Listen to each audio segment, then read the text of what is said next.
नमस्कार, उज्जवल भूमि से मैं हूं अवधेश। आज एक बार फिर से हम बात करेंगे नक्सलवाद की। बदली हुई परिस्थितियों में गणतंत्र से जनतंत्र की, नक्सलवाद और चुनाव की। छत्तीसगढ़ में नक्सली अब कुछ ऐसा कर रहे हैं जिसके बारे में सुनकर आपको काफ़ी हैरानी होगी। हो सकता है इस पर आपको भरोसा न हो।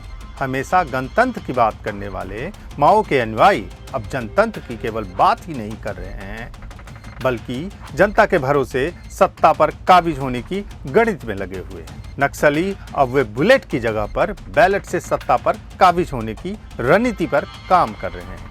हाल ही में जो सूचनाएं आई हैं वो इस ओर इशारा कर रही है कि दुर्दांत नक्सल लीडर देवा, जिसके खौफ से कभी पूरा बस्तर कांपता था, अब वो बस्तर में जनतंत्र के जरिए सत्ता में अपने साथियों के लिए जगह तलाश रहा है। न केवल वो रणनीति तैयार करने में लगा हुआ है, बल्कि उसके लिए पार्टी बनाने के साथ फिर से अपने साथियों को इकट्ठा करने में लगा हुआ है।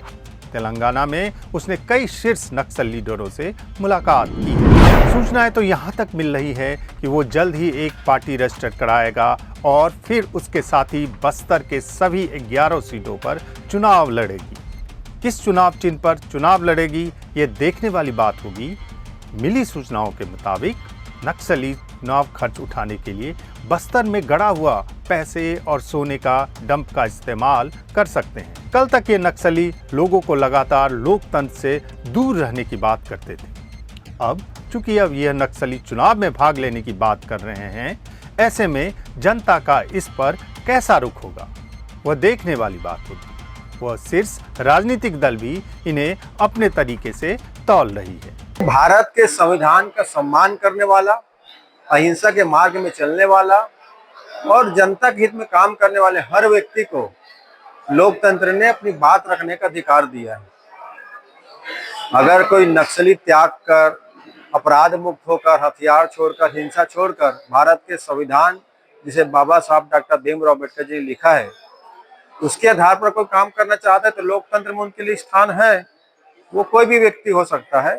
तो उसकी पहली शर्त यही है कि अहिंसा को त्यागना होगा, तिरंगा झंडा को सलाम करना होगा, भारत के संविधान के अनुरूप काम करना होगा कि लोकतंत्र में सभी को अधिकार अपनी बात रखें। देखिए, जो नक्सली आज उस विचारधारा को छोड़कर एक सामान्य विचारधारा में छत्तीसगढ़ वासियों के साथ मिलकर वो रहने आए हैं। हमारी सरकार, भारतीय जनता पार्टी की सरकार, कहीं ना कहीं उनको सारी व्यवस्थाएं मुहैया करवा रही है, चाहे उनको आवास, उनके बच्चों को शिक्षा, मुफ्त में राशन, उनको कार्य। अब आज जैसे कि एक पेपर में खबर छपी है कि वे चुनाव लड़ने की भी तैयारी कर रहे हैं, तो अब देखो उनकी विचारधारा का ओर आ रही है, तो स्वागत योग्य है। हर किसी को अधिकार है इस रणभूमि में चुनाव लड़ने के लिए, तो इसमें कोई अतिशयोक्ति नहीं है।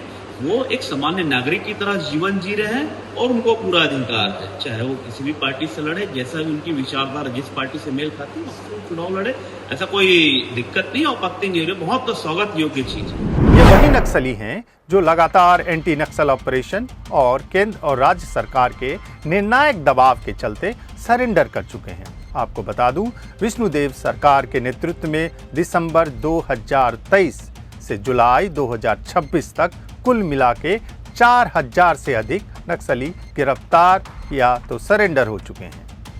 500 से अधिक नक्सली मुठभेड़ में ढेर हुए हैं। केंद्र सरकार ने बस्तर को अब नक्सल मुक्त घोषित कर दिया है। इस बदली हुई फिजा में नक्सल चुनाव लड़कर सत्ता पर काबिज होते हैं या नहीं, ये तो वक्त बतलाएगा। लेकिन जिन नक्सलियों का अस्तित्व ही चुनाव के बहिष्कार से शुरू हुआ, उससे चुनाव लड़ते देखना बड़ा ही दिलचस्प होगा। नक्सली भी लड़ेंगे चुनाव, बस्तर से होगी आगाज, राजनीति में सुगबुगाहट तेज, 4000 से अधिक हैं सरेंडर नक्सली। इस प्रकार के दिलचस्प खबरों के लिए आप बने रहें उज्जवल भूमि के साथ। आगे भी हम आपको इस प्रकार के ही खबरों से रूबरू कराते रहेंगे।